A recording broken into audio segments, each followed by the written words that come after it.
문을 열고 저렇게 쓱 보니까 일본 사람이 주인이고 우린 다 노예입니다.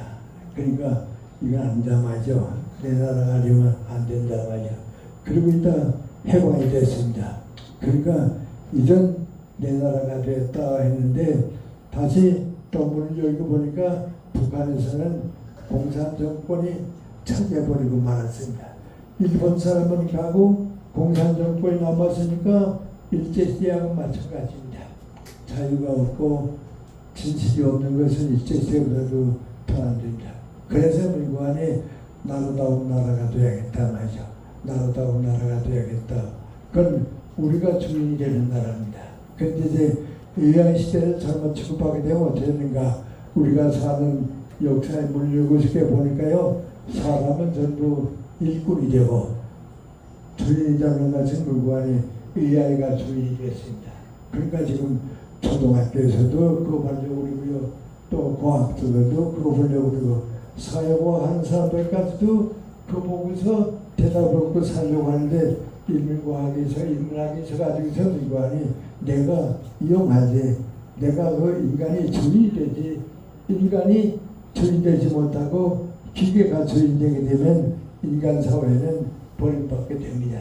그래서 인문학을 자꾸 필요로 한다고 하는 게 무관히 첫째 단계는 인문학적 사고와 사상이 나를 키우고 역사를 키우기 때문에 AI에 인문학까지 맡겨서는 안 되겠다. 그 첫째 조건입니다. 그 다음에 두 번째 조건 무관히 인문학을 초월하는 종교가 있으면 그 종교를 가진 사람들이 사회를 이끌어서 희망을 가진 사람으로 역사를 만들어 줘야겠다. 그게 우리가 지금 두 번째 요구하는 거고 그렇습니다. 그래서 제가 말씀드린 건 하나의 철학 교수를 서 있으면서 인문학이 철학보다도 더 소중하다. 그래야 우리가 역사를 도와드릴 수 있다. 사회에 희망을 줄 수 있다 하는 말씀을 드린 거고요. 더 높은 건 민관이 인문학을 넘어서서 희망을 만들어주는 거, 이 진실을 주는 거, 자유를 주는 거, 또 인간이 인간을 위해서 살고 인간을 사랑하는 정신을 주는 건 이건 인문학으로서는 좀 어렵지만은 종교다운 종교가 우리에게 주는 뜻이고 그렇습니다. 좀 막연한 얘기 같지만은 이게 우리 생활입니다. 앞으로 부딪혀오게 되니까요. 초등학교 때부터 이건 가르쳐줘야 아주 역사적인 생각입니다. 사랑합니다. 사랑합니다. 뜨거운 열기와 몰려드는 팬들. 마치 아이돌 팬미팅장을 방불케 하는 레베랑스 문화살롱 인문학 강좌 시간. 주인공은 바로 세계 최고령 작가로 107세 철학자 김영석 교수님입니다. 100세가 넘은 연세가 믿기지 않을 만큼 현장의 인기를 한몸에 팥고 계십니다. 최근 출간된 신간 AI 시대의 인문학은 무엇인가 북사인의 현장. 근데 최근에 내가 썼던 책이 좀 역사에 남게 역사에 남게 우리 애손녀가 기네스에다 연락을 해서 물어봤습니다. 내 얘기한 건 아니고요. 한국의 104세 되는 교수가 책을 출판해냈는데 그 출판해낸 게 104세인데 다른 나라에도 100세가 넘어서 책을 출판한 학자가 있는가 없는가 하고 물어봤습니다. 그랬더니 기네스에서 다 조사해 보니까 없다고 말이죠. 그래서 제가 100세에 나왔다고 했습니다. 그래서 기네스에서 전부 조사해 보니까요 104세 조사가 나온 건 나밖에 없습니다. 그러니까 지금 그 책도 이제 진명으로 번역됐다고 이제 미국에 있는 가족들이 읽었다고 그래요. 그러니까 그래도 105세 되도록 살아도 내가 날 지켰단 말이야. 내가 날 지켰단 말이야. AI가 우리를 지배하는 게 아니고 AI를 잘 이용하게 되면 우리가 행복해지고요. 이렇게 자기를 키우는데 도움이 되는 겁니다. 그런데 교육을 잘못해서 AI에 의지하고 살기 시작하면 제자들이 기억력이 좋은 것 같이 잃어버리는데요. AI를 이용하게 되면 말이죠. 100세가 넘도록 나 자신을 완성시킬 수 있고 그렇습니다. 그래서 내 사상을 가지고 내가 우리 사회에 도움을 주고 우리가 역사를 건설하고 창조하는데 동참한다 하는 희망과 좀 용기를 가지고요. 우리 사회에 도움을 주는 좋은 출발을 해주시기 바랍니다. 내가 어려서부터 아버지 통해서 또 교회를 통해서 들었던 하나님이 어떤 분이신가 깨닫게 되고 또 예수님께서 지금부터 평생 동안 나와 함께 하신다는 것을 깨달았습니다. 그래서 그때부터 내 인생은 하나님의 사랑 밑에서 예수님과 함께 가는 내 인생이 될 것이다. 그런 생각을 가지고 시작했으니까 제 인생관의 뿌리는 기독교 신앙이 됐습니다. 그리고 중학교 2학년 때입니다. 우리 학교 옆에 바로 순실동문학교 도서관이 있었는데 거기 가서 내 선배가 책 분장을 받고 그런 일을 하고 있었습니다. 그래서 그때는 일본이 태평양전쟁 일으키기 전에 중국으로 이제 받아맞은 때가 그러니까 우리가 세상 사는 동안에 전쟁과 평화가 제일 중요한 문제인데 이 책을 좀 빌려다가 봐야겠다. 그래서 그 책을 빌려다가 읽기 시작했습니다. 워낙 큰 책이니까요. 책 읽는 동안에 내가 생각했던 전쟁이나 평화 문제가 아니고 이게 아마 소설 책인가 보다. 그러는 동안에 그 소설에 끌려가서 큰 책 두 권을 읽었습니다. 그리고 이제 그 다 읽은 다음에 같은 저자인 톨스토이의 안나 카레니나라고 하는 작품도 있고 또 전 세계적으로 많은 사람들이 읽었던 부활이라고 하는 소설도 읽었습니다. 그 이제 모체가 돼서 내 인생은 기독교 신앙을 가지고 시작했고 문학이 무엇인지 잘 몰랐지만 문학예술, 문학이 내 인생을 키워주는데 큰 도움이 됐습니다. 그리고 톨스토이가 읽고 나니까 조금 더 읽어봤으면 좋겠다 하는 생각을 가지고 있다가 대학 생활을 시작할 때는 러시아의 도스토옙스키의 책을 또 소설 읽게 됐습니다. 제와볼이라고 하는 전 세계에서의 책을 읽고 그 다음에 카라마조프의 형제라고 하는 책을 또 읽게 되니까요. 제가 문학을 통해서 인생이 무엇인가, 역사가 무엇인가, 또 하나님의 섭리가 어떤 것인가 그것을 많이 깨달았습니다. 도스토옙스키의 카라마조프 형제들 마지막에 이런 장면이 나옵니다. 삼형제가 있는데 그 막중에 이제 했습니다. 일꾼 대회를 있다가 인생이 다 거칠고 좋지 않으니까 사랑했던 애인을 옛날 남자에게를 보내주고 남자는 자살을 하겠다 굴리고 모든 인생의 절망에서 자살을 계획하고 그 사랑하는 애인이 옛날 남자를 찾아가는 데까지 축하해 주러 가면서 기도를 드립니다.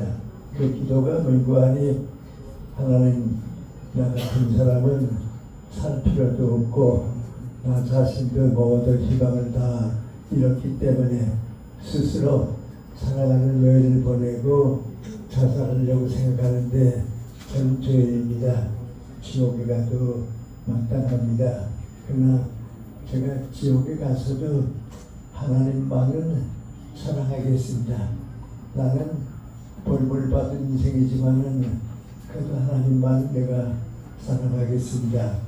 그런 고백을 하고 가는데 형사대가 들어오면서 갑자기 큰아들을 이제 잡아갑니다. 잡아가는 목적을 민구안이 야 큰아들이 아버지를 죽였다. 이제 그 회의를 받고서 재판갑니다. 그래서 그 맏아들이 이제 재판법정에서 재판을 받는데 이 아들이 아버지를 죽였고 사형에 해당한다고 하는 검사의 논거가 있고 판사가 이제 판결을 내리기 전에 이 아들에게 물어봅니다. 피고가 할 말이 있느냐 그랬더니 그가 일어나서 하는 말이 물고하니 저는 제 인생을 포기한 사람입니다. 더 희망이 없습니다. 그러나 저는 내가 아버지를 죽이지 않은 것만은 사실입니다. 그건 누구보다도 내가 믿고 있으니까 사실이니까 아버지 죽인 게는 없습니다. 그런데도 판사가 내가 아버지를 죽였다 하게 되면 다른 걱정은 없습니다. 내가 하나님을 믿지 못하게 될까봐 거의 두렵습니다. 그럽니다. 그런 인간으로서 할 수 있는 정말 고백입니다. 나는 인간답게 살지 못했지만은 하나님의 섭리가 있고 뜻이 있어서 역사가 이루어지고 우리가 희망을 가지는데 하나님을 믿지 못하게 되면 내 인생도 없어지니까 그래도 내가 내 아버지를 죽이지 않았는데 그래도 죽였다고 판결이 나게 되면 제가 하나님을 의심할 것 같습니다. 그런 대답을 하는 장면들이 있고 그랬습니다. 현재 인생은 문학이 무엇인가 인간이 무엇인가 그런 걸 가지고 시작을 했습니다. 근데 제가 일본서 대학 생활을 할 때 고학 아르바이트를 좀 했는데 일본 동경 조림미술관에서 식당에서 일을 했습니다. 거기서 이제 웨이터를 하면서 꽤 긴 시간 아르바이트를 했는데 그 2층에서는 국전이라고 할 수 있는 그 미술 전시회가 일본화도 있고 서양화도 있고 그런데 점심에 이제 손님들 다 대접하고 좀 한가로운 시간이 되게 되면 그 2층에 올라가서 그림을 보기 시작했습니다. 전 원래 그릴 줄도 모르고 그림을 그릴 줄도 모르고 미술을 몰랐는데 그걸 이렇게 보고 나니까 미술의 힘이 얼마나 크다 하는 걸 느꼈습니다. 그 가운데 지금도 기억에 남는데 일본의 국가대표적인 화가가 그린 그림이 있습니다. 민구안이 농부가 가을에 농사를 짓고 피곤하게 일하고 돌아오다가 자기가 하늘을 쳐다보니까 나무가 있는데 그 나무에서 새가 한 마리 따라갑니다. 그걸 보면서 이 그림 제목이 뭐고 하니 가을이다 하는 제목입니다. 그걸 보고서 저 농부가 열심히 시간을 잊어버리고 일하다가 이제 가을이 되었다고 하는 걸 저 나무를 보고서 느끼는구나. 그리고 미술의 힘이 무엇인가 하는 것을 그때부터 좀 보게 됐습니다. 그래서 그 다음부터 그림을 좀 상당히 많이 본 셈입니다. 그 미술의 힘이 얼마나 중요한가 하는 것도 느끼는데 제 얘기보다도 내 선배 교수 한 사람이 연세대학교 민정규 교수님이라고 동양사 하는 교수입니다. 그분이 여름방학이 끝났는데 나 만나더니 그래요. 빈생나 이번에 한 달 동안 시간을 내서 유럽 여행을 했습니다.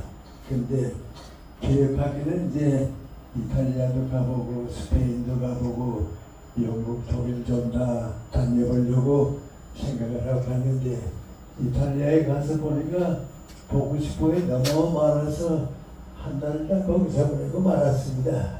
그래서 다른 나라는 못 갔습니다. 그래서 하는 말이 뭐니, 난 그 미술의 힘이 그렇게 강하다고 한 줄 몰랐다고 말이죠. 그러면서 하는 얘기입니다. 르네상스 때 이제 이탈리아에 세 대표가 있는데 라파엘이 있습니다. 그 사람의 그림은 다 외국으로 팔려나갔고요. 그 다음에 레오나르도 다빈치가 그림 밀점을 그린 거 있습니다.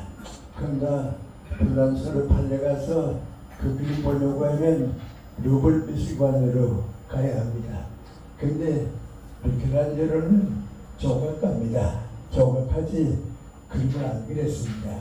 그런데 시스티나 교회를 예배당을 짓고서 도방처에서 생각하다가 이 예배당 안에 성당 안에 벽화를 그려야겠는데 누가 좋을까 하다가 미켈란젤로는 조각가지만은 미켈란젤로에게 좀 부탁을 해야겠다. 그래서 미켈란젤로에게 부탁해서 이 벽화를 당신이 좀 그려달라고.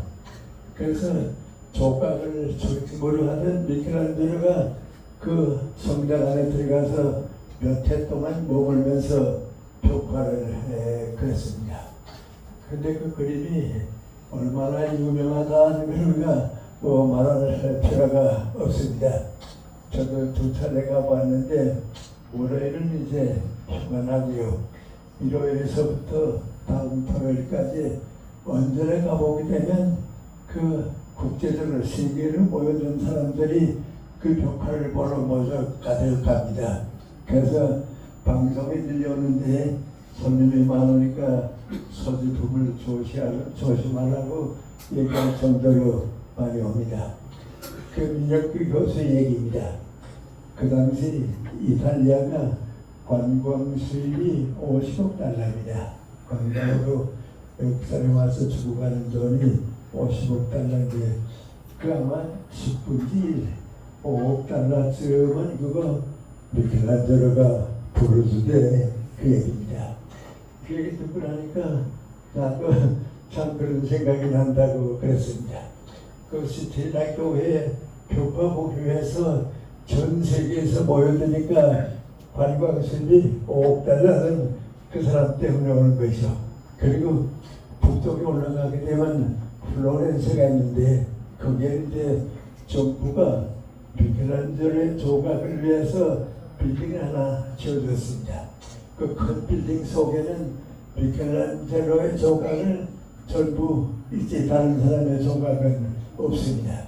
또 그 그림을 보지만은 조각을 보러 오기 위한 사람이 또 전 세계에서 모여드니까 1년에 아마 5억 달러쯤은 관광객들이 와서 줄을 돌리자.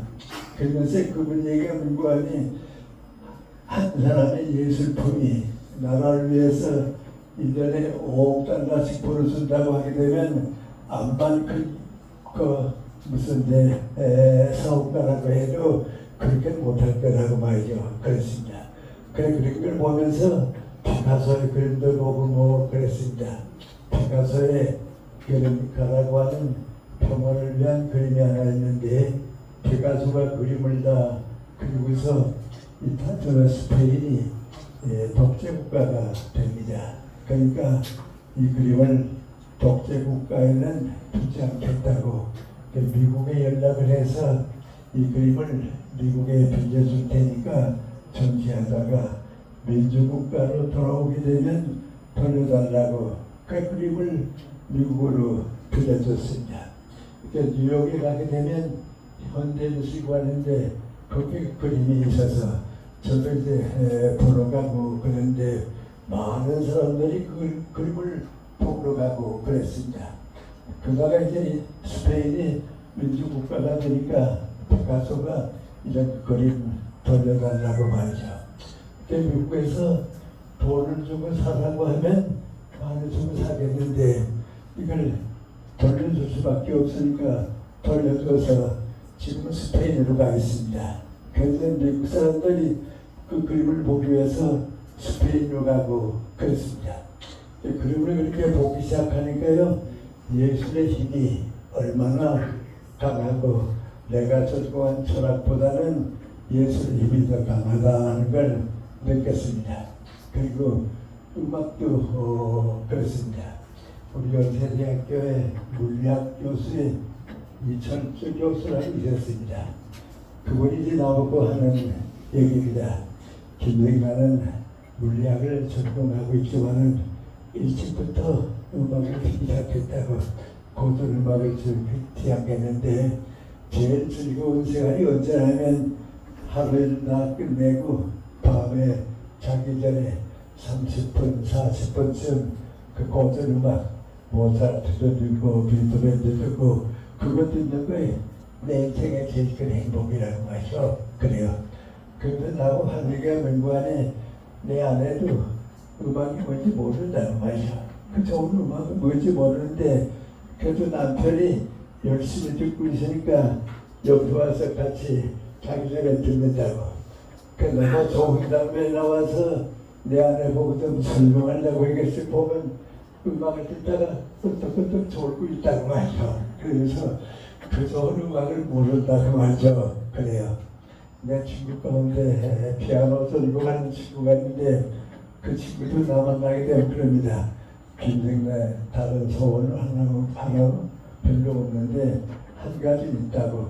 뭐냐 그랬더니 이 다음에 내가 나이 들어서 죽을 때 베토벤의 제구 심포니를 들으면서 죽었으면 좋겠다고 말이죠. 음악이 그렇게 소중한 걸 또 느꼈습니다. 그래서 저도 여기서 느낀 게 일관이 예술 두 가지가 있는데 문학은 문자로 표현되는 문학입니다. 시도 그렇고 예술도 그렇습니다. 그런데 그림은 문자로 표현이 없습니다. 그러나 사상은 있습니다. 그걸 우리가 이제 받아들이게 될 겁니다. 또 음악도 그렇습니다. 음악도 악보는 있지만은 문자는 없습니다. 그러나 그 문자 없는 예술의 능력이 얼마나 우리 인간을 지배하고 있다 그런 생각을 했습니다. 그러다가 이제 제 전공인 철학을 공부하고 연세대학교 철학과 교수가 되었는데 우리 철학과에서 이제 교수 생활을 쭉 하다 보니까 자꾸 마음에 좀 부담스럽고 또 사회를 위해서 좀 어려운 그 책임 감당을 못하는 것 같은 좀 답답한 생각도 있고 그랬습니다. 왜냐하면 우리나라의 철학과 교수님들이 일본서 철학을 공부하는 교수님들과 비슷해서 독일 철학하는 사람도 있고 프랑스 철학하는 사람도 있고 영국 철학하는 사람들이 있습니다. 또 그것만이 아니고 독일에서도 칸트 연구하는 사람이 있고 무슨 해결 연구하는 사람들이 있고 그러니까 철학 교수가 됐다고 해도 외국에 가서 박사학위를 얻고 오면 그 누구 한 사람을 연구한 겁니다. 거기 가지고 이제 교수가 돼서 학생들한테 강의하고 그런데 그것도 충분히 이해하기가 참 어렵습니다. 제가 한번 어디 갔다 오다 기차 안에서 최재희 교수라고 서울대학 철학과 교수를 만나서 같이 차 타고 오는데 그분도 나보고 그래요. 김생도 아마 연세대학교에서 해결 철학을 강의하는 모양인데 난 평생 그것만 했다고 말이죠. 또 책도 하나 번역하고 그랬다고. 그래서 실질적으로 고백하는 게 일관이 나도 모르는 철학을 강의하려고 하니까 그렇게 힘들다 그래요. 왜요? 해결 철학이 워낙 어렵거든요. 그러니까 평생 연구하고도 자신이 없다고. 그래서 소개하는 걸 그친다고 그랬습니다. 그래서 제가 연세대학교 철학과에 있으면서 이런 철학을 가지고서는 사회에 도움을 주지 못하겠다. 그걸 가지고 교수가 되고 철학 교수가 됐다면 월급도 받고 살긴 하지만 이런 철학 가지고서는 안 되겠다. 그런 생각을 많이 했습니다. 근데 사실 지금 그렇게 됐습니다. 우리 미안한 얘기지만은 대학교 철학과가 점점 없어질 마음이다. 잘 글쎄 그렇습니다. 내 아들도 독일에서 이제 철학을 하고 왔는데 제자들이 와서 나 고등학교 졸업하고 대학 철학과에 갈까 하는데 어떻게 생각하냐 그러면 내 아들이 올라가는 거 아니 나까지는 철학 가지고 교수가 됐는데 앞으로 철학 공부해가지고는 취직을 못한다고 철학과도 줄고 또 철학과를 일단 해도 교수가 지금 안 되니까 좀 어려우니까 교수님이 생각하라 그럽니다. 또 나도 내 손주 하나가 미국에서 고등학교를 졸업하게 되는데 저희 아빠 보고서 내 할아버지가 철학 교수인데 나도 철학 공부하면 될까 그러더래요. 그래서 내 사위가 나보고 하는 말이 뭐고 하니 그 어떻게 쓰면 좋을까요? 그래서 내가 앞으로 이제 얼마 지나면 철학 교수들이 다 없어지고 취직하기가 그럴 텐데 미국에서 철학과 교수가 되려고 하면 30은 훨씬 넘어야 하는데 결혼도 늦어지고 직장도 없을 테니까 그만두라 그래라. 그리고 뭐 하고 싶은 공부를 하고 그 직장을 가지고 있으면서 독서를 좀 많이 해라. 철학책을 좀 많이 읽어서 자기를 키우는 거에 철학과에 가서 공부하는 것보다도 더 행복할 테니까 그래라. 그럼 왜 그러냐면 철학이 없이는 사실은 지성인이 살 수 없습니다. 철학은 물관이 내 인생관, 내 가치관, 내 세계관을 가지고 사는데 그거 없는 사람은 이런 사회 지도자가 못 됩니다. 우리도 그렇죠. 대통령이 바뀌게 되면 우리 대통령의 철학이 뭔가 그럽니다. 또 누구 친구를 만나게 되면 저 사람의 가치관 조금씩 이해할 수가 없다고 말해요. 그럽니다. 그러니까 역사학을 공부하는 사람은 역사 철학으로 가고 법학을 공부하는 사람은 법철학으로 가고 인간이 가지고 있는 생각은 이시하니까요. 철학은 가장 필요한데 철학과는 없어지고 맙니다. 그래서 이걸 어떻게 하는가 하는 생각을 가지고 저도 이제 지난 동안에 정렬이 돼서 떠날 때쯤 돼서 이제는 사회를 위해서 철학이 인문학과 손잡아야겠다. 인문학과 하나가 되면 철학도 살고 인문학을 버리고 철학을 하게 되면 철학도 사회 무엇인가 줄 수 없습니다.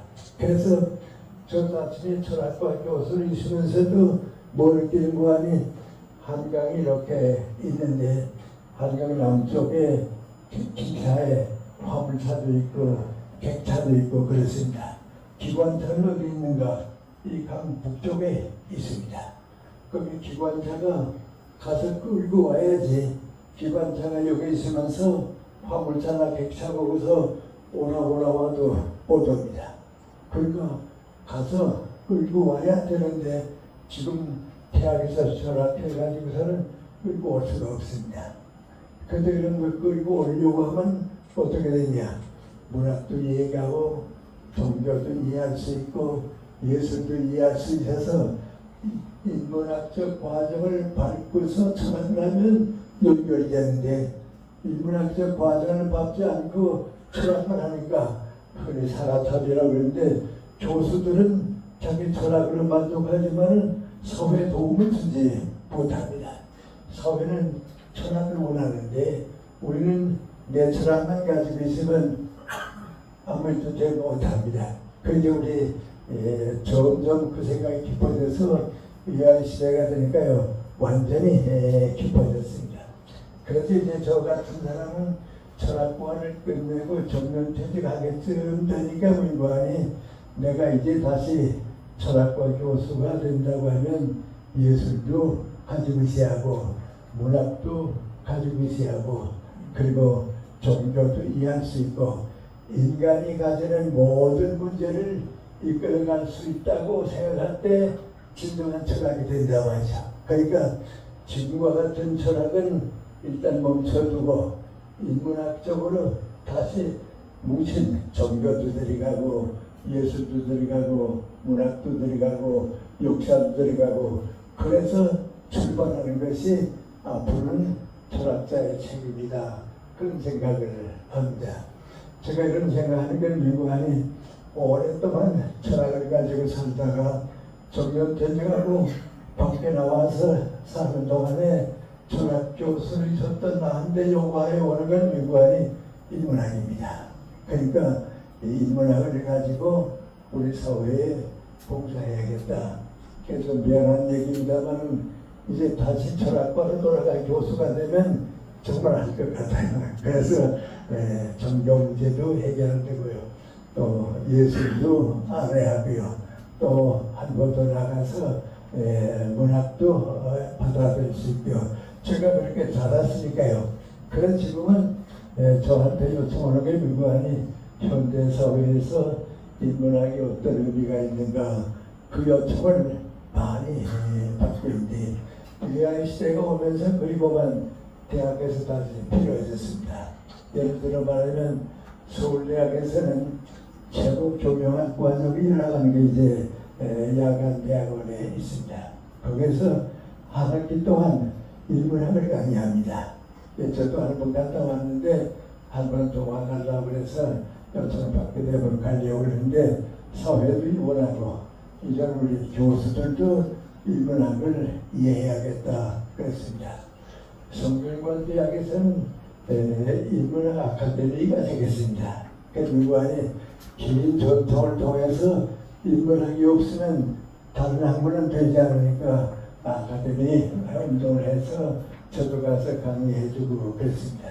그리고 지금 이상하게 제가 좀 지성사회 교수님들이라든지 생각을 가지고 사는 사람들이 모인 데 가면 인문학 강의 요청을 좀 많이 받고 사는데 그 민관이 우리 시대를 살기 위해서는 좁은 의미의 철학이 아니고 철학적인 사고방식, 철학적인 가치관, 철학적인 인생관을 같이 나누어 가지면 우리가 사는데 도움이 되는 겁니다. 그런데 이제 그것이 역사적으로 얼마나 큰 문제가 되는가, 얼마나 중요한 문제가 되는가 생각을 해본데요. 역사적으로 보면 역사도 그렇습니다. 예를 들어 말하면 이제 3,000한 5,600년 전이죠. 옛날이죠. 3,000한 5,600년 전에 가면 우리 세계에서 인도가 제일 먼저 철학을 발견한 나라입니다. 사회입니다. 거기에 이제 리그베다라고 하는 책이 지금도 남았고요. 우파니샤드라고 하는 책이 남아서 인도가 철학을 제일 먼저 하고 그건 종교와 철학입니다. 그런데 상고시대에는 원시 종교를 가지고 쭉 살았습니다. 믿을 수는 없고요. 그러나 종교 사회가 있다가 고대로 오게 되면 그 사회가 철학으로 변합니다. 종교가 철학으로 변하고요. 그 다음에 다시 세월이 쭉 가게 되면 500년 후에 민관에 이제 그 중세기가 옵니다. 이 중세기는 이상하게 다 철학을, 종교를 가지고 삽니다. 근데 인도가 그 모범을 보여줘서 원시 종교를 시작해서 철학으로 갔다가 다시 종교로 오는 것이 인도입니다. 그걸로 끝났습니다. 중국은 어떤가? 중국도 제일 처음에는 원시 종교를 시작합니다. 그리고 윤리와 도덕으로 살다가 중국도 중세가 되게 되면 종교가 됩니다. 유학이 유교가 되고 부학이 선교가 되고 종교가 됩니다. 그런데 서양 사회는 좀 늦습니다. 저도 있기 때문에 원시 종교가 있긴 있는데 그것이 인도나 중국이 가졌던 성격의 종교하고는 좀 다릅니다. 몰입무관이 신화를 가지고 살았습니다. 그러니까 이제 자기 인간들이 생각하는 만들어 놓은 신화를 가지고 인간이 해석하는 게 이제 신화인데 그거 가지고 살다가 플라톤이나 아리스토텔레스 같은 철학자가 나오고 그 다음에 또 중세기에 기독교가 들어갑니다. 그래서 이제 서양에도 중세기는 종교시대입니다. 그래서 세계가 이제 인도, 중국, 서구사회, 서양사회 이 세 사회가 있는데 이상하게 인도는 그걸로 끝났습니다. 근대를 가지지 못했습니다. 왜냐하면 철학과 종교만 가지고 더 내려가니까 그 근대 사회는 받아들이지 않으니까 끝나고 말고요. 중국도 모대에서 이제 철학을 가지고 살다가 그게 유교와 같은 종교화되면서 끝나고는 근대화가 없어졌습니다. 그런데 늦게 시작한 서양 사회만이 원시 종교는 신화로 살고 그 다음에 아주 강력한 철학으로 살고 그 다음에 기독교 중세기가 있어서 같이 중계를 하는데 이상하게도 그 서양 사상만이 근대화해서 성공했습니다. 그래서 아주 쉽게 예를 들어 말하면 중세기까지는 세 사회가 똑같이 왔는데 그 다음에 두 사회는 인도와 중국은 그걸 끝나버리고 서구 사회만이 근대화가 성공합니다. 그 우리 세계 역사입니다. 그래서 이제 독일의 쇼펜하우어라고 하는 철학자가 있는데 그 사람은 무신론자입니다. 아마 이렇게 기독교 신앙을 가지고 있는 사람은 아닌데 서구 사회를 평가하면서 뭐라 하는 거 아니 서양 철학이 아버지의 역할을 해가지고서 쭉 지금까지 끌어왔다고 거기에 기독교가 들어와서 어머니의 사랑을 준 것이 서양 문화다 말이야. 그러니까 아버지가 있고 어머니가 있으면 아들이 태어나게 됩니다. 그게 근대화입니다. 그런데 인도나 중국은 어머니는 있는데 아버지가 없습니다.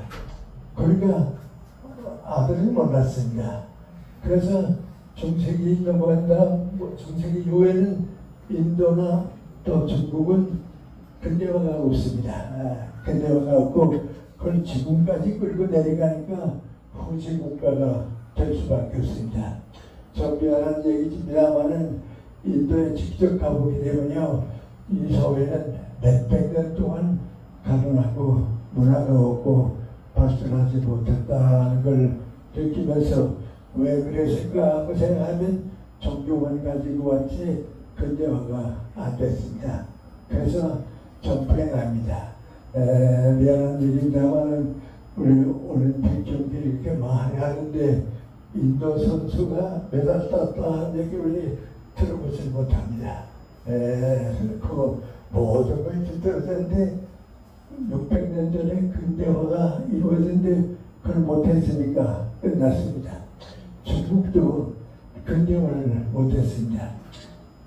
남자가 없고 여자만 혼자 있으면 아들 낳지 못하는 것까지 그만 다 끝나고 말고 서구 사회만이 이제 근대화가 되는데 아까 그 철학자는 뭐라고 표시했는고 하니 그리스 철학이 아버지 역할을 해서 왔고 기독교가 사랑을 가지는 어머니의 역할을 하니까 거기서 이제 근대화가 생깁니다.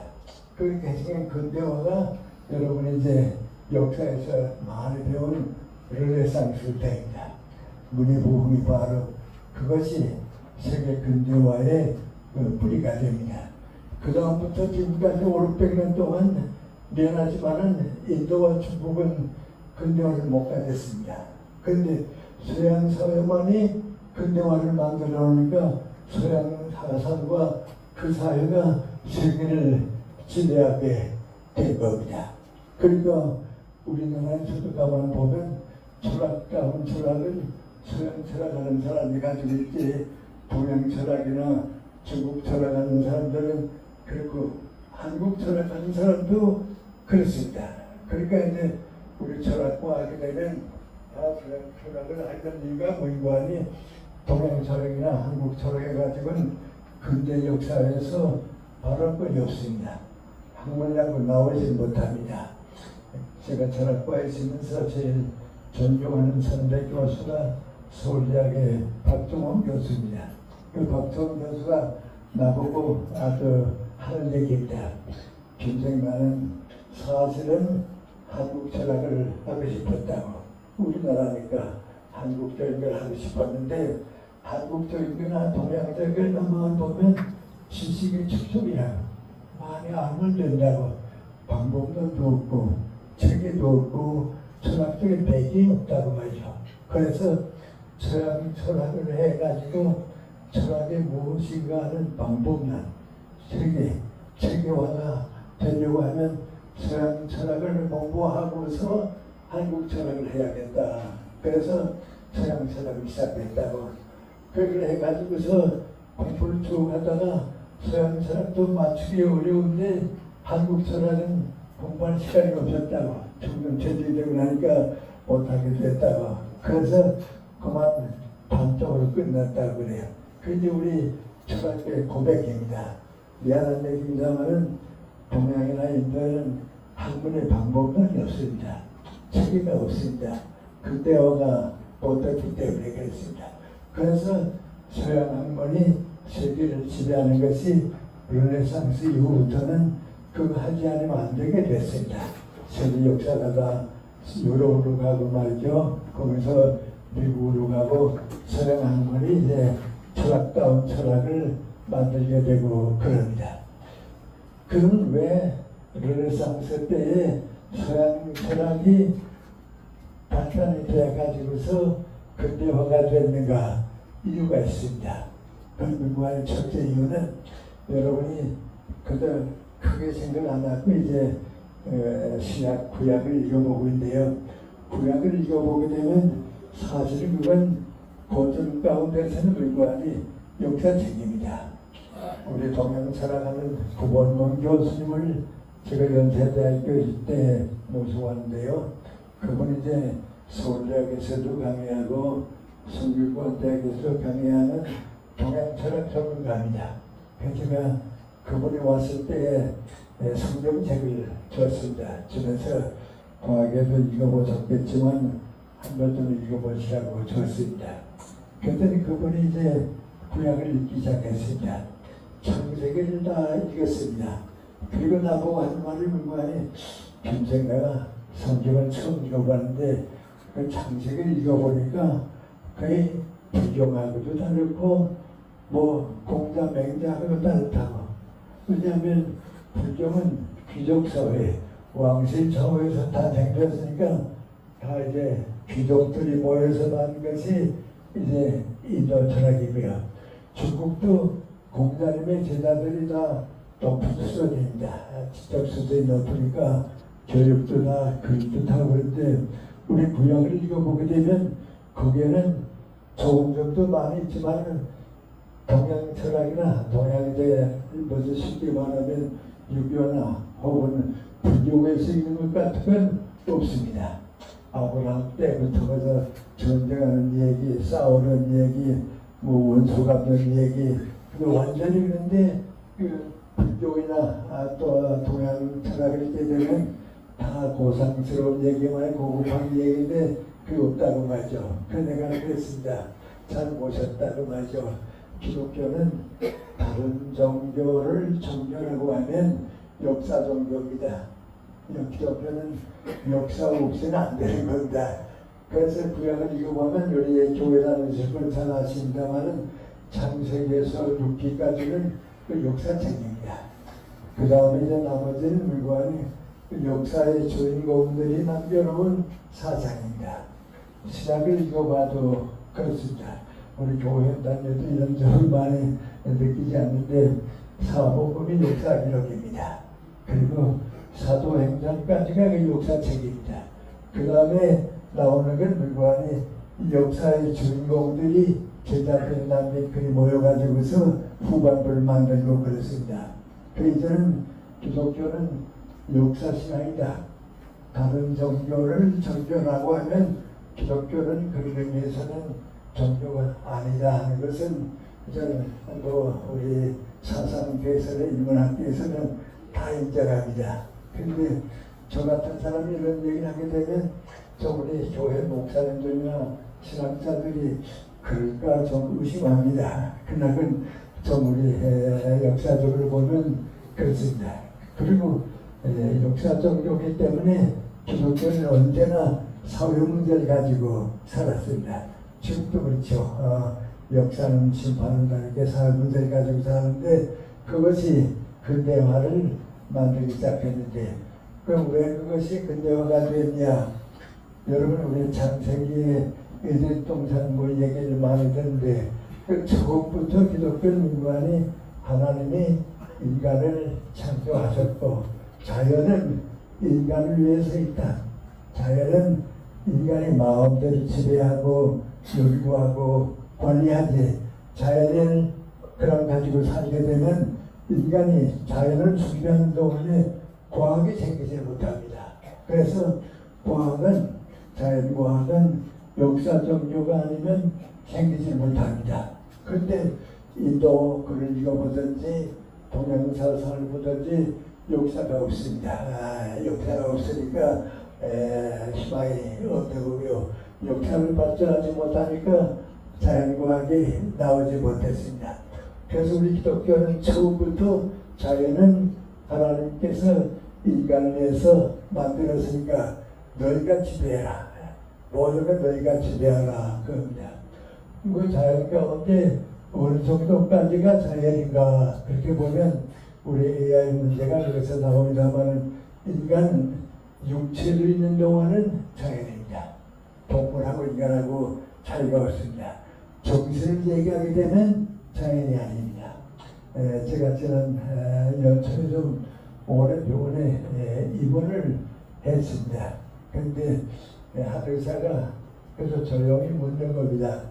교수님은 지금까지 담배를 피워보신 일이 없으시죠? 그래서 저는 없다고. 왜냐하면 어려서부터 건강이 좋지 못하기 때문에 건강에 해로운 건 절대로 안 한다. 근데 신조기 때문에 담배를 피워본 일이 없다 그러니까 저도 그건 진작합니다. 그래요.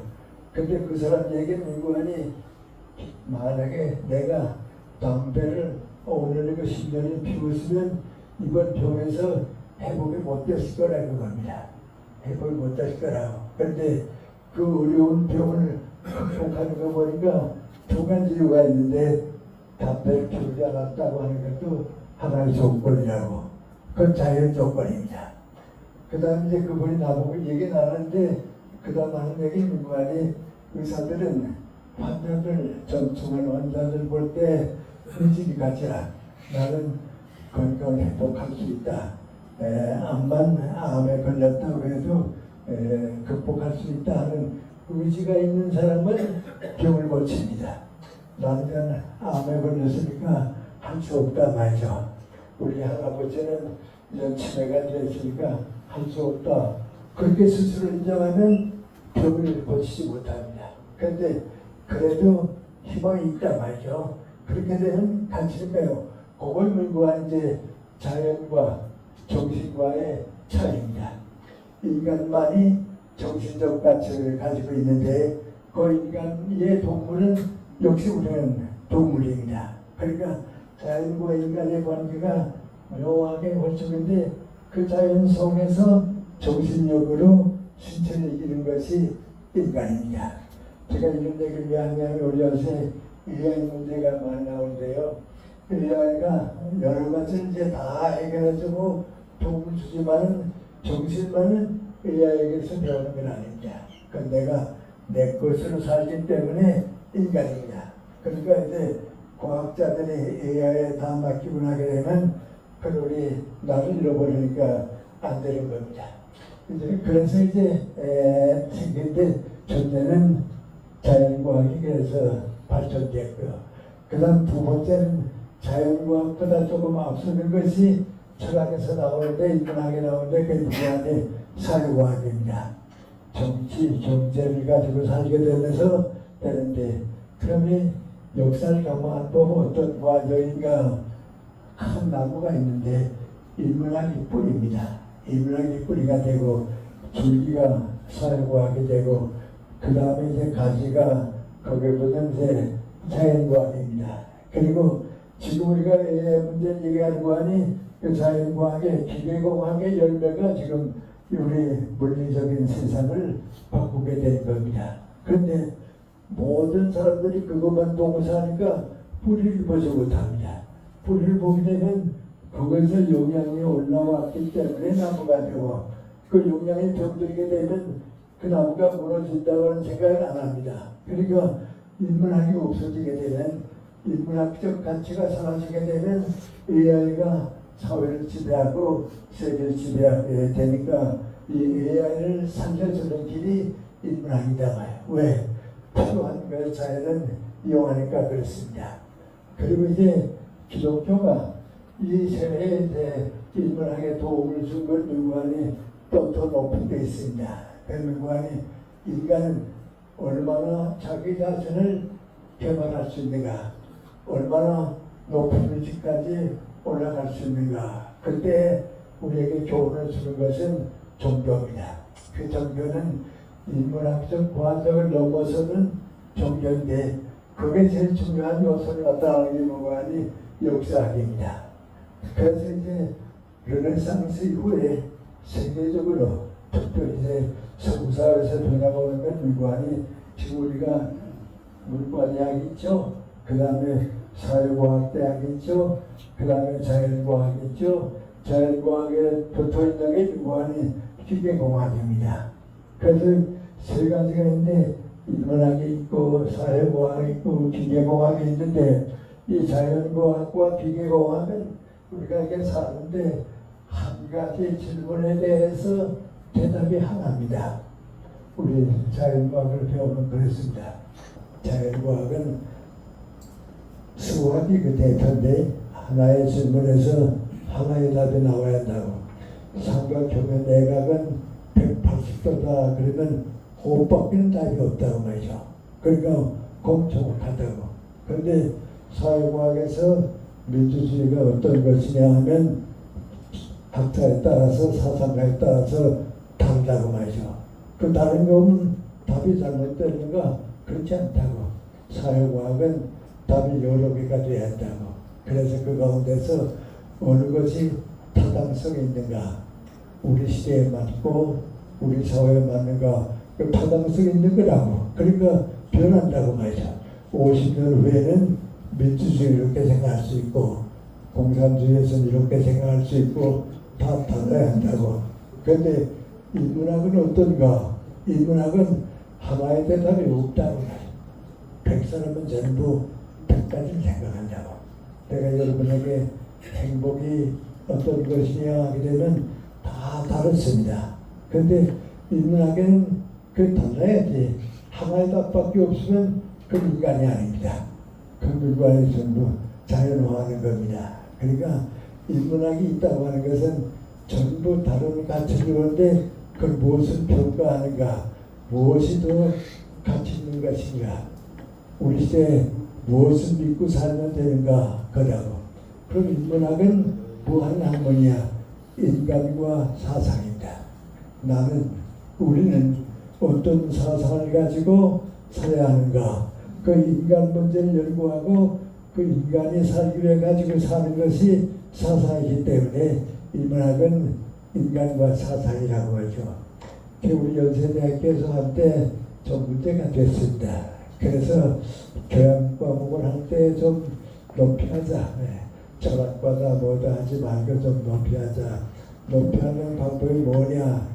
인문학의 교양책은 인간과 사상을 만들고 정치, 경제 같은 사회학은 인간과 사회를 만들고 자연과학과 기계공학은 인간과 자연과 만들어. 그래서 교양과목을 셋인데 인간은 위에 있고 그 인간이 인간 사상을 연구하는 건 인문학이고 그 인간이 사회 사상을 하는 건 사회과학이고 자연을 연구하는 건 자연과학이니까 그렇게 하고자 했는데 그렇게 할 수 있는 만한 교수가 없습니다. 또 그렇게 할 만한 또 저자가 없고 맞아. 그래서 많이 공부하다가 저 철학과에 있으니까 그러면 윤리학을 한번 통일시켜보자 맞아. 그렇게 하는데 교육부에서 이번에 문관이 인간과 사상, 인간과 무슨 사회 그런 과목은 없다고 말이죠. 그래서 그만 하지 못하게 말았습니다. 그래서 이제 성격이 다른데요. 여러분도 이제 자연과학을 하는 사람은 모든 점에서 하나의 답을 얻으려고 합니다. 사회과학을 하는 사람은 몇 사람의 얘기를 들어보고서 어느 것이 옳을까 그렇게 찾습니다. 인문학을 공부하는 사람 일관이 나는 이 생각을 가지고 산다. 내 인생관 가치관은 이런 것이다. 그렇게 삽니다. 그러면 무엇이 우리를 구원할 수 있는가? 자연과학과 기계공학으로 넘어가는 생각을 우리가 인문학적으로 해석할 수밖에 없단 말이죠. 그런데 또 한 가지는 그 안에 수준이 높은 종교, 아주 우리가 흔히 말하는 이제 그래서 만의 교회 만든다든지 그게 아니고 인문학적 과정을 넘어선 종교, 거기에 가게 되면 그 종교는 더 높은 희망을 우리에게 주기 때문에 높은 데 간다 말이죠. 그렇습니다. 제가 우리 젊은 학생들한테 그런 걸 어떻게 표시하는가 좀 어렵습니다. 그래서 내가 존경하는 이제 철학자를 소개합니다. 독일에서 제일 철학자로 존경받는 사람은 칸트입니다. 근데 칸트의 철학을 이렇게 쭉 읽어보게 되면 마지막 가서 하는 얘기 쭉 보면 아주 그대로 기독교 정신입니다. 인간의 역사 얘기는 뭐 성경 읽어보는 거나 꼭 마찬가지입니다. 그런데 칸트는 한 번도 종교 얘기는 안 합니다. 왜냐하면 철학자니까 말이죠. 철학은 종교 문제는 딴 문제니까 그렇습니다. 그 내가 칸트를 공부하면서 뭘 느끼는 거 아니 칸트 철학을 찾아가다가 마지막 루비까지 가게 되는데 그건 문이 닫혀 있습니다. 근데 그 문을 열고 보면 그건 기독교입니다. 그건 틀림없습니다. 그래서 철학의 한계를 넘어서는 기독교, 이것이 역사를 구할 수 있고 인문학입니다. 종교도 예술도 받아들이는 인문학입니다. 그 다음에 또 한 사람은 내가 연구하니 프랑스의 앙리 베르그송입니다. 이 사람은 철학 얘기만 하지 종교 얘기는 절대로 하지 않습니다. 또 유대인입니다. 유대인은 이제 구약을 믿는 유대교가 있으니까 그럽니다. 그런데 말년에 이 사람이 자기 자신이 나타납니다. 나는 그 사람의 도덕과 종교의 두 원천을 가만히 읽어보면서 이 사람은 철학자이기 때문에 종교 얘기는 안 하는데 배후에는 기독교로구나 말이죠. 기독교 사상을 그대로 철학적으로 풀었구나 하는 걸 많이 이제 느끼곤 했습니다. 그런데 1941년입니다. 내가 대학 생활을 할 때인데 앙리 베르그손이 작고했다. 세계적인 철학자가 세상 떠났다 말이죠. 그렇습니다. 그래서 그걸 읽어보니까 무관히 앙리 베르그손이 죽기 2년 전에 신부님을 찾아갔습니다. 찾아가서 내가 신앙 고백을 하겠는데 내 신앙 고백을 들어주시고 신앙에 이르러서 허락이 되면 죄를 받겠다고, 영생을 받겠다고 하니 그 신부한테 자기 신앙 고백을 하니까 신부님이 무관히 당신이 가지고 있는 것은 우리 기독교하고 일치가 된다고 말이죠. 그래서 이제 영세 세례를 베풀어 줍니다. 그러니까 앙리베르그손이 세례를 받고서 뭐라고 얘기하는 거 아니 내가 살아있는 동안에 크리스찬이 되었다 하게 되면 내가 조용하게 살 수가 없다고. 세계적인 철학자이기 때문에 너무 사상에 들어서 고민할 때가 살 수가 없으니까 나 세상 떠날 때까지는 말하지 말달라고, 발표하지 말달라고. 그 신부가 되는 거 아니 그렇게 하겠다고 말이죠.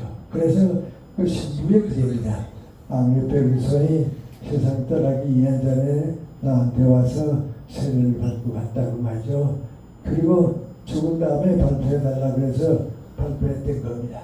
그래서 그때 내가 뭘 느끼는 거 아니 그 사람의 철학을 쭉 읽어보고 제일 좋은 책은 도덕과 종교의 두 원천이 있는데 그걸 가만 보면 결론이 그겁니다.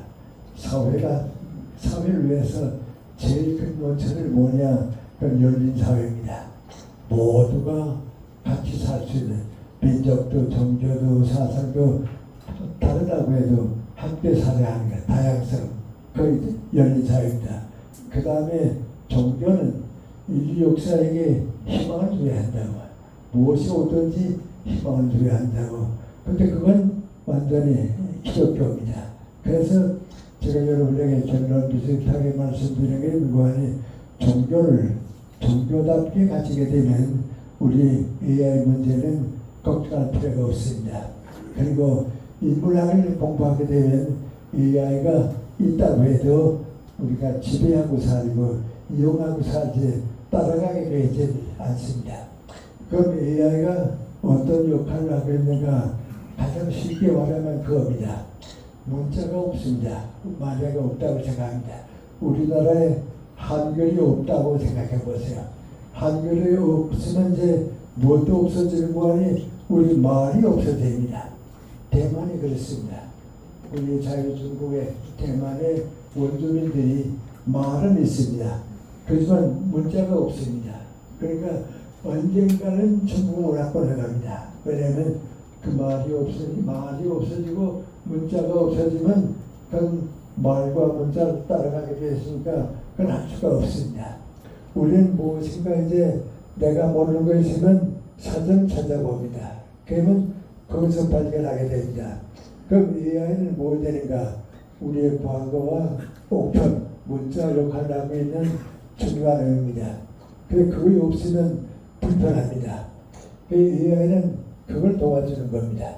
과거를 미래를 바꾸어주는 지식을 주는 건데 그래서 모든 사람의 생각을 묶어놓았으니까요. 제일 풍부한, 제일 앞설 겁니다. 어떻게 말하면 백과사전 같은 것이 되는데요. 거기에 이제 자연과학적인 부분하고 기계공학적인 부분이 걸려가게 되면 우리 생활에 편리하고 도움이 되고 걷던 사람이 자전거 타고 자동차 타다가 비행기 타는 것 같이 삽니다. 그거 없으면 안 됩니다. 불편해서 우리 인간이 살 수 없습니다. 그래도 그건 인간을 위해서 인간이 만든 겁니다. 인간이 거기에 노예가 된다고 하게 되면 그때는 곤란합니다. 근데 지금 AI가 나오니까요. 우리나라 같은 데는 민관이 교육이 전부 내 지식, 내 인생관, 내 가치관, 내 예술이 아니고 AI를 빌려서 살려고 하니까 그 수준밖에는 올라가지 못합니다. 또 한 가지 더 중요한 게 민관이 기독교는 역사관인데 이 역사관은 기독교가 우리 근대 사회에서는 큰 선물입니다. 그 가운데 하나가 민관이 역사는 심판한다 하는 겁니다. 저 자신이 여러분 각자가 우리 민족과 역사가 이 AI를 충분히 이해하지만은 두 가지 판단 꼭 세 가지까지를 갈까요? 더 좋은 사람이 있습니다. 그 민관이 진실이냐 아니냐. 진실이 하는 건 버려라. 암만 AI라고 해도 진실이 하는 건 버려라. 그리고 우리가 AI를 믿고 살지만은 거기서는 교훈이 선이냐 악이냐 말이죠. 그 악을 버리고 선을 택하는 건 우리 인간에게 주어진 하나의 정신적 가치관이다. 양심이 있다고 하는 그겁니다. 이성이 있다고 하는 건 거짓과 진실을 구별하는 거고 양심이 있다고 하는 것은 선과 악을 구별하는 거고 또 기독교 같은 데서는 무한히 과거를 이어감으로써 미래를 창조하는 것. 미래를 창조하지 못하게 되면 역사에는 희망이 없습니다. AI는 그걸 하는 게 아닙니다. 그래서 AI가 이렇게 발전하고 그래도 우리가 생각하는 건 거짓을 버리고 진실을 받아들여야 합니다. 그리고 선을 받아들이고 악은 배척해야 합니다. 선이 다른 게 아닙니다. 이웃과 함께 사는 사람들에게 행복을 나누어주는 건 선입니다. 그리고 이웃과 같이 사는 사람에게 고통과 피해를 주는 건 악입니다. 그건 우리가 받아들여야 합니다. 그런데 그걸 만약에 받아들이지 못하게 되면 어떤 결과가 오는가? AI에 맡겨가지고 살다가 그 결과를 선악을 구별하고 못 쓰게 되면 원자력과 같아집니다. 원자는 연구해서 받아들여야 합니다. 이걸로 원자탄을 만들어 놓고 핵무기를 만들어 놓고라니까 지금 우리가 어려운 시대에 삽니다. 우리 애손녀가 기능세에다 연락을 해서 물어봤습니다. 내 얘기한 건 아니고요.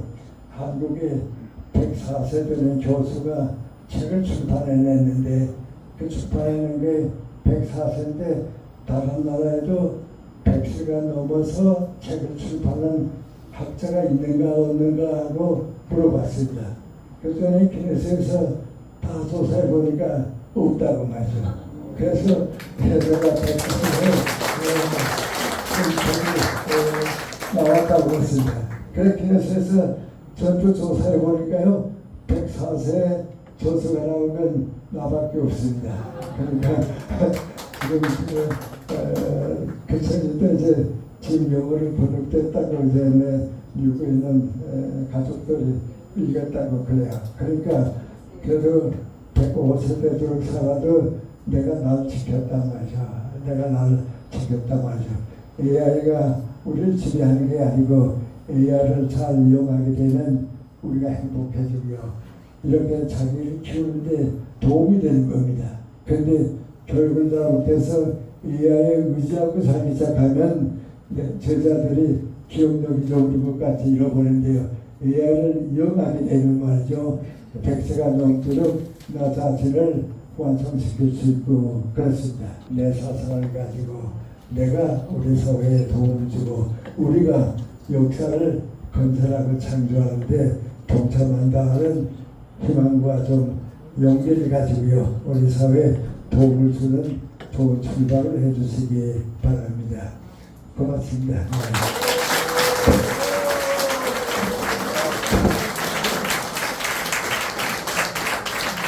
질문들이 이렇게 많은데 너무 또 시간도 오래 끌고 그래서 제가 메모로 한번 받았습니다. 전 경향신문 문화부장 박성수입니다.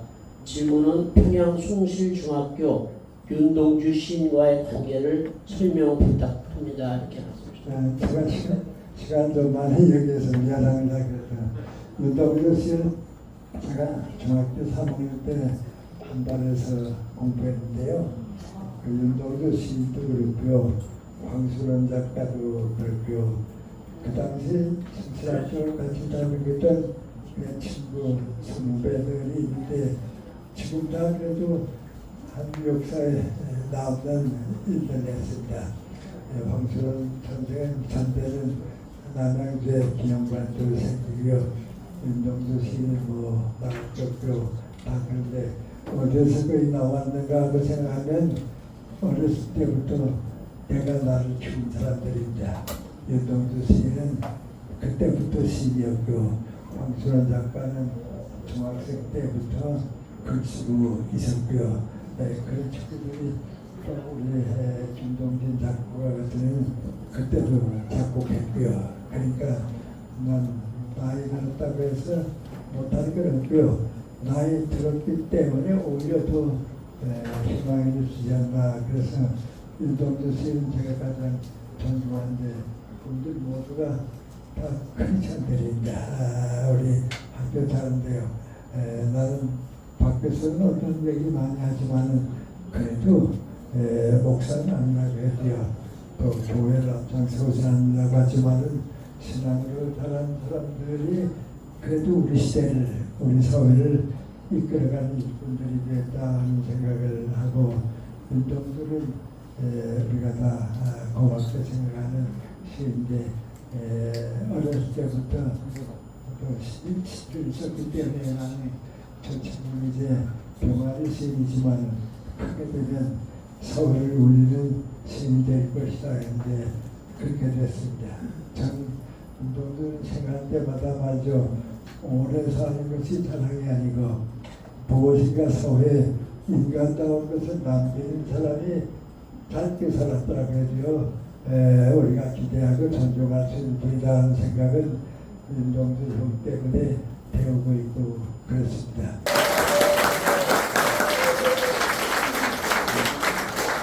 네, 1시간 13분 동안 이렇게 열강을 해주셨습니다. 우리 인문학은 물론 사회, 종교, 철학, 신학에 이르기까지 종횡무진으로 그러나 귀결 하나 우리가 AI를 지배하는 인문학적 지식과 그런 또한 우리가 갖추고 AI 시대에서 살아야 되겠다 그런 책을 아마 작은 소책자에 다 다보신 걸로 알고 있습니다. 여러분들 아직 구입 안 하신 분 있으면 끝날 때 사인해놨기 때문에 말씀하시고 저 뒤에 담당 선생님이 있으니까 구입하시고 이렇게 했으면 고맙겠습니다. 그리고 지금 또 귀한 시간 한 분 또 모시도록 하겠습니다. 아까 모두에 말씀드렸던 100세 테너 홍은표 선생님께서 우리 김영석 형님께 바치는 축가를 한 곡도 불러주시겠다는